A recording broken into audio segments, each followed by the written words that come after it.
नमस्कार, जनतंत्र टीवी देख रहे हैं आप। मैं हूं आपके साथ साहिल धुलिया। बुलेटिन की शुरुआत करेंगे। धराली में रेस्क्यू ऑपरेशन लगातार जारी है। मौसम खुलने पर बचाव अभियान ने जोर पकड़ लिया है। 400 लोगों को सुरक्षित बचा लिया गया है। सीएम धामी ने उच्च स्तरीय बैठक भी की। एनडीआरएफ, डीजी सहित अन्य अधिकारियों के साथ ये बैठक हुई। तो उत्तरकाशी में मंगलवार को आई बाढ़ ने पूरे देश को हिलाकर रख दिया। उत्तरकाशी के धराली गांव में अचानक बादल फटने से तबाही मच गई। कई लोगों के आशियाने उजड़ गए। इस हादसे में 6 लोगों की मौत हो गई और कई लोग घायल हो गए। यही नहीं, अचानक आए मलबे में कई लोग दब गए, जिनका रेस्क्यू किया जा रहा है। राहत और बचाव कार्य लगातार जारी है। अब तक 400 लोगों को सुरक्षित बचा लिया गया है। तो धराली गांव में पानी के साथ आए मलबे ने पूरे गांव को अपनी चपेट में ले लिया था। इस हादसे में न सिर्फ स्थानीय बल्कि कई पर्यटक भी फंस गए। तो एनडीआरएफ ने हेलीकॉप्टर के जरिए इन पर्यटकों का रेस्क्यू किया। सीएम धामी ने आपदा प्रभावित धराली हर्षिल क्षेत्रों में चल रहे राहत और बचाव कार्यों के संबंध में NDRF, DG, ITBP DG, DGP Uttarakhand और अन्य अधिकारियों के साथ एक उच्च स्तरीय बैठक की। वहीं गढ़वाल मंडल आयुक्त ने कहा कि कल हमने वहां 382 लोगों को रेस्क्यू किया था। हमारा ऑपरेशन 3 दिशाओं में चल रहा है। पहला, गंगोत्री धाम या आसपास के इलाकों में स्थानीय या तीर्थयात्रियों को रेस्क्यू करना। दूसरा, रोड की कनेक्टिविटी जो प्रभावित हुई है उसको बहाल करना। और तीसरा, धराली गांव में जो तबाही हुई है तो वहां पुनर्निर्माण कैसे हो, मलबा किस तरह से हटाया जाए, इसके लिए अधिकारी काम में लगे हुए हैं। आज अभी तक 44 लोगों का रेस्क्यू किया गया है। राज्य की हेली सेवा लगातार चल रही है। सीएम धामी अभी उत्तरकाशी में ही हैं और रेस्क्यू ऑपरेशन की निगरानी कर रहे हैं। खाने पीने का सामान वहां लगातार भेजा जा रहा है।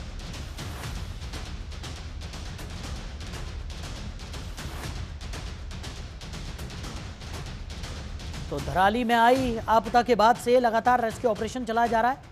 पहले खराब मौसम ने रेस्क्यू ऑपरेशन में काफ़ी ज़्यादा बाधा डाली, लेकिन मौसम खुलने के बाद रेस्क्यू ऑपरेशन ने जोर पकड़ लिया है और बताया जा रहा है कि अब तक 400 लोगों का रेस्क्यू कर लिया गया है।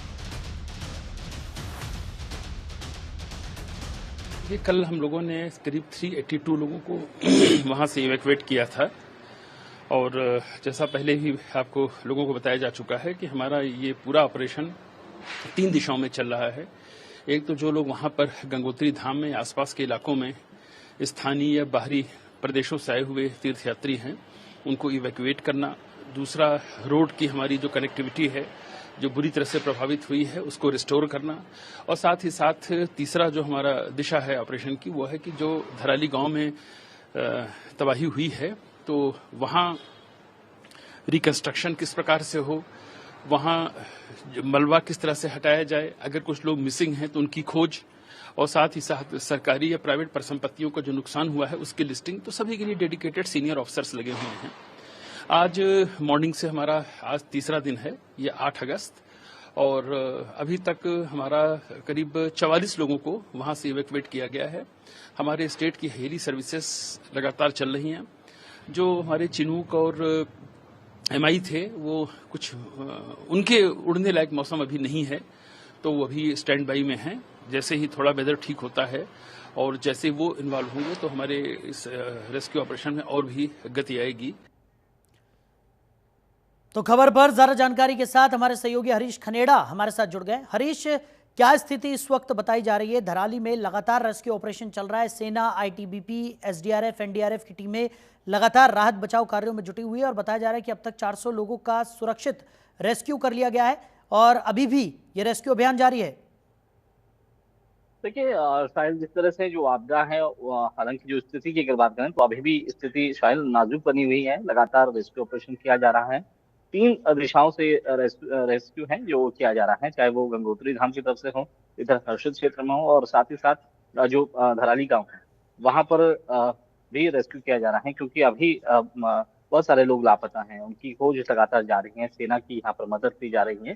हालांकि जो MI-70 और जो चिनोज हैं उसके उड़ान भरने की जो मौसम है वो यहाँ पर नहीं दिख रहा है। इस वजह से बहुत ज्यादा तेजी नहीं है। लेकिन बहरहाल मुख्यमंत्री पुष्कर सिंह धामी मौके पर बने हुए हैं। लगातार जो रेस्क्यू वहां पर हुआ है, जो तमाम जो लोगों को वहां से निकाला गया है, उन सभी लोगों से मुलाकात भी कर रहे हैं। साथ ही साथ किस तरह से इस जो बचाव दल है इसको और ज्यादा इसको बढ़त दी जाए, लोगों में जोश भरा जाए। जो जवान यहाँ पर लगे हैं, चाहे एनडीआरएफ हो, एसडीआरएफ हो, तो तमाम जो टीमें यहाँ पर लगी हैं उन पर किस तरह से उनको भी जोश भरा जाए, तो उसके लिए मुख्यमंत्री खुद मॉनिटरिंग पे हैं और लगातार कमान संभाले हुए हैं। ऐसे में तमाम जो बड़े अफसर हैं उनको भी यहाँ पर मौका दिया गया है। जो रिकंस्ट्रक्शन की अगर बात करें, तमाम जो यहाँ पर जो नुकसान हुआ है, किस तरह से इसको सही करना है, किस तरह से इसकी लिस्ट बनानी है, लिस्टिंग अब होनी है, जो सरकारी संपत्ति की जो नुकसान हुआ है, जो लोगों की जो आशियाने उजड़े हैं, लोगों के होटल्स और तमाम जो व्यवसाय है जो यहाँ पर पूरी तरह से उजड़ चुका है, उसका अब कहीं न कहीं अब ग्राफ यहाँ पर तैयार किया जा रहा है सरकार की तरफ से। हालाँकि अभी पूरी तरह से जो नुकसान का जो पूरी जो लिस्ट है, जो सूची है, कितना आंकड़ा अभी तक हुआ है नुकसान, वो अभी नहीं हुआ है, जो सामने नहीं बना है, लिस्टिंग नहीं हुई है। लेकिन अब कहीं न कहीं जो तमाम जो तहसील स्तर से लेकर के और सचिवालय तक जो तमाम जो सचिव हैं, वो यहाँ पर मौके पे हैं और लगातार उन चीज़ों को देख भी रहे हैं। साथ ही साथ अगर हम जो स्थानीय लोगों की बात करें, जो गंगोत्री में जो लोग हैं, वहाँ पर जो तीर्थयात्री हैं, उनको भी रेस्क्यू किया जा रहा है। लोगों को रसद सामग्री के लिए वहाँ पर रसद भी भेजी जा रही है। इसके अलावा जो फूड पैकेजिंग है वो यहाँ पर की जा रही है। मुख्यमंत्री की तरफ से लगातार मॉनिटरिंग भी की जा रही है।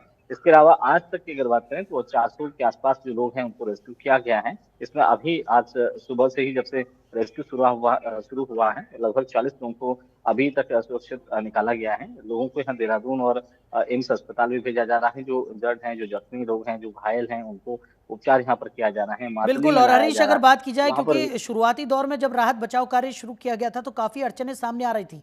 सबसे बड़ी अड़चन तो खराब मौसम थी। गनीमत रही कि मौसम थोड़ा सा खुल गया और उसके बाद राहत बचाव कार्य में तेज़ी यहाँ पर लाई गई। लेकिन सराहना करनी होगी एनडीआरएफ, एसडीआरएफ, आईटीबीपी और सेना के जवानों की, जिन्होंने पुरजोर कोशिश करते हुए इतने सारे लोगों का रेस्क्यू अब तक कर लिया है और अभी भी बताया जा रहा है कि राहत और बचाव कार्य तेज़ी के साथ आगे बढ़ रहा है। सीएम पुष्कर सिंह धामी की अगर बात करें तो वो भी लगातार मॉनिटरिंग करे हुए हैं, उत्तरकाशी में ही मौजूद हैं। सेना के बड़े जो अधिकारी हैं उनके साथ भी बातचीत यहाँ पर की जा रही है। तमाम जो अलग अलग अधिकारी हैं उनके साथ भी वार्तालाप हो रहा है, लगातार ज़रूरी दिशा निर्देश देते हुए भी नजर आ रहे हैं और यही वजह है कि काफ़ी तेज़ी के साथ ये राहत और बचाव कार्य हमें देखने को मिल पा रहा है।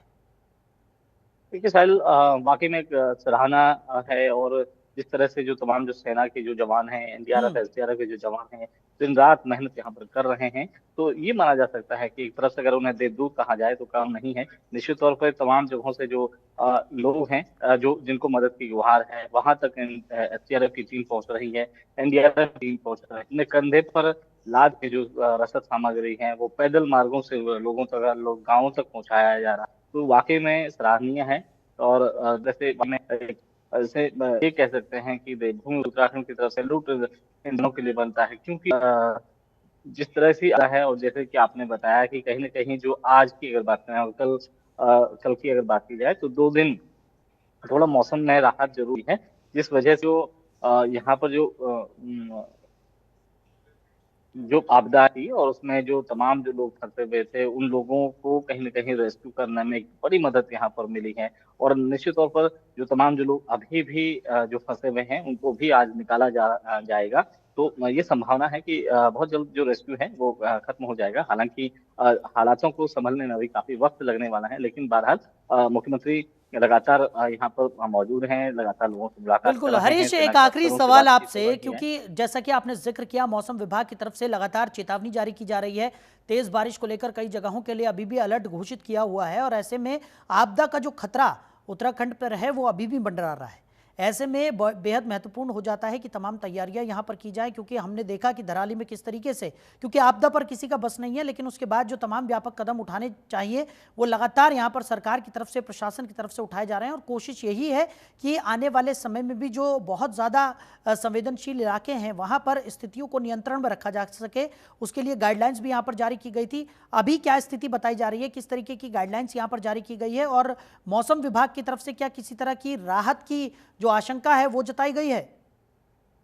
देखिए साहिल, क्योंकि मौसम विभाग की तरफ से लगातार चेतावनी दी जा रही है, कई जगहों पर येलो अलर्ट और दिया जा रहा है, जिसको ध्यान में भी रखा जाना है। जिला प्रशासन को अलर्ट मोड पर रखा गया है। सभी जिलों जी। को एडवाइजरी जारी सरकार की तरफ से हुई है कि हम्म। सभी यहाँ पर सतर्क रहें। सभी जो स्कूली जो शिक्षक हैं या तमाम जो एजेंसियां हैं गवर्नमेंट की, उन पे छुट्टी बिल्कुल कैंसिल कर दी गई है। कोई भी अवकाश नहीं दिया जाएगा। इसके अलावा जो तमाम जो लोग हैं वो आपदा में कहीं न कहीं मदद करें। मुख्यमंत्री ने अपना 1 महीने का जो सैलरी है, पूरा जो वेतन है वो अपनी धराली गाँव को दान और आपदा में दान करने की भी बात उन्होंने कही है कि इस समय पर आपदा की इस घड़ी में वो कहीं न कहीं एक मदद साबित हो सकती है लोगों के लिए। तो ठीक कहीं न है। कहीं ये भी एक सराहनीय कदम है। इसमें तमाम जो अधिकारी हैं, वो अब उनके भी नाम सामने आएँगे। लेकिन बहरहाल आज की अगर बात करें तो आज भी कई इलाकों में मौसम विभाग की तरफ से अलर्ट जारी हुआ है। देहरादून की बात करें तो देहरादून में इस समय बादल छाए हुए हैं। बारिश होने की संभावना यहाँ पर नज़र आ रही है। बहरहाल ठीक। रेस्क्यू इस बीच ठीक लगातार है। जारी है और चलिए हरीश, आप बने रहिए हमारे साथ, आगे भी आपसे हम जानकारी लेंगे। तो आगे बढ़ते, धराली में बचाव और राहत कार्य लगातार जारी है। सीएम धामी का बड़ा ऐलान भी यहां पर सामने आया है। आपदा राहत के लिए 1 महीने का वेतन अपना सीएम पुष्कर सिंह धामी देंगे। उत्तरकाशी जिले के धराली और हर्षिल क्षेत्र में हाल ही में आई आपदा के दौरान राज्य सरकार की तरफ से युद्ध स्तर पर राहत और बचाव कार्य संचालित किए जा रहे हैं। सीएम धामी ने अपने 1 महीने के वेतन को आपदा राहत कार्यों के लिए प्रदान करने की घोषणा की है। तो सीएम धामी ने कहा है कि राज्य सरकार आपदा प्रभावित लोगों के साथ हर कदम पर खड़ी है और इस कठिन परिस्थिति में सभी को एकजुट होकर पीड़ितों की सहायता करनी चाहिए। उन्होंने जनप्रतिनिधियों, अधिकारियों, स्वयंसेवी संगठनों और आम नागरिकों से भी अपील की है कि वो अपनी क्षमता के अनुसार राहत कार्यों में सहयोग करें। सीएम धामी स्वयं राहत और बचाव कार्यों की निरंतर निगरानी कर रहे हैं और प्रभावित क्षेत्रों का स्थलीय निरीक्षण कर जरूरतमंदों तक सहायता पहुंचाने के निर्देश भी दे चुके हैं।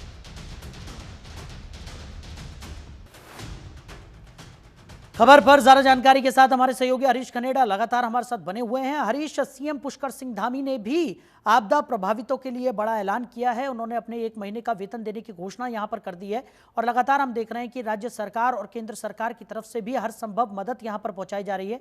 क्या जानकारी? देखिए साहिल, कहीं न कहीं मुख्यमंत्री का ये जो कदम है, अपना जो 1 महीने का जो वेतन है, वो आपदाग्रस्त इलाकों को देना, वो कहीं न कहीं सराहनीय है और ज़ाहिर-सी बात है कि इससे और लोगों को भी सीख लेने की ज़रूरत है। और ऐसे में मुख्यमंत्री सहित तमाम जो मंत्री हैं, तमाम जो विधायक हैं और इसके अलावा जो अधिकारी हैं, वो भी कहीं न कहीं अपना नाम आगे रखना चाह रहे हैं कि ताकि लोगों की मदद की जा सके। ऐसे में हम उत्तराखंड के इस भयावह आपदा की अगर बात करें, तो उत्तराखंड के जिस तरह से उत्तरकाशी क्षेत्र में जो आपदा आई है, पौड़ी जनपद के कई हिस्सों में आपदा देखने को मिली है। कई जो लोग हैं वहाँ पे जो फँसे हुए भी नज़र आ रहे थे। इसके अलावा जो रोड हैं वो डैमेज हुए हैं। काफ़ी नुकसान उत्तराखंड में हुआ है इस साल। केंद्र सरकार की तरफ से मदद दी जा रही है। बहरहाल अगर हम मुख्यमंत्री पुष्कर सिंह धामी की बात करें तो उनकी तरफ से ये ऐलान किया गया है कि वो अपना 1 महीने का जो वेतन है, वो आपदाग्रस्त इलाकों को दान देंगे ताकि वहाँ पर पुनर्निर्माण और तमाम जो सहायता है लोगों की, वो की जा सके। इसके अलावा जो तमाम जो और भी जो संस्थाएँ हैं, वो भी कहीं न कहीं आगे निकल कर के आ रही हैं, चाहे वो ग्राफिक एरा हो, चाहे इसके अलावा हिमालयन इंस्टीट्यूट हो या इसके अलावा जौलीग्रांट के तमाम जो अस्पताल हैं और सभी लोग अपना जो भागीदारी है, उसको निभा रहे हैं आपदा की इस घड़ी में। तो कहीं न कहीं एक सराहनीय और महत्वपूर्ण भी इससे कह सकते हैं। अधिकारियों की अगर बात करें तो अधिकारी भी अपना नाम आगे इसमें दे सकते हैं और साथ ही साथ जिस तरह से उत्तराखंड की इन हिस्सों में जहाँ पर आपदा आई है, वहाँ पर लोगों को ज़रूरत है और लोग इस समय परेशान भी हैं। हालाँकि सरकार के जो मुखिया हैं, वो खुद वहाँ पे मोर्चा सँभाले हुए हैं और लगातार लोगों के साथ बने हुए हैं। लोगों को हर संभव मदद की यहाँ पर जो बात है वो रखी जा रही है मुख्यमंत्री की तरफ से।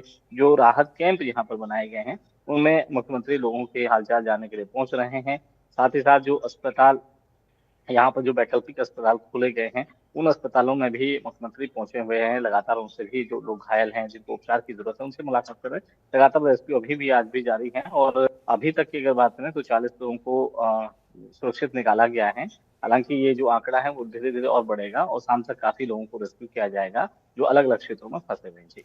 बिल्कुल। और हरीश, क्योंकि प्रशासन जिस तरीके से कार्रवाई में जुटा हुआ है, उसका एक कारण ये भी है कि सीएम पुष्कर सिंह धामी की जो संलिप्तता है इस पूरे रेस्क्यू ऑपरेशन में, वो बहुत अग्रसर होकर लगातार हम देख रहे हैं कि सीएम पुष्कर सिंह धामी तमाम चीज़ों की जानकारी भी जुटा रहे हैं, अधिकारियों को ज़रूरी दिशा निर्देश भी दे रहे हैं और यही वजह है कि तेज़ी के साथ रेस्क्यू ऑपरेशन जो है वो आगे बढ़ रहा है। चलिए, हमारे साथ जुड़ने के लिए और तमाम जानकारियों के लिए हरीश, आपका बहुत शुक्रिया।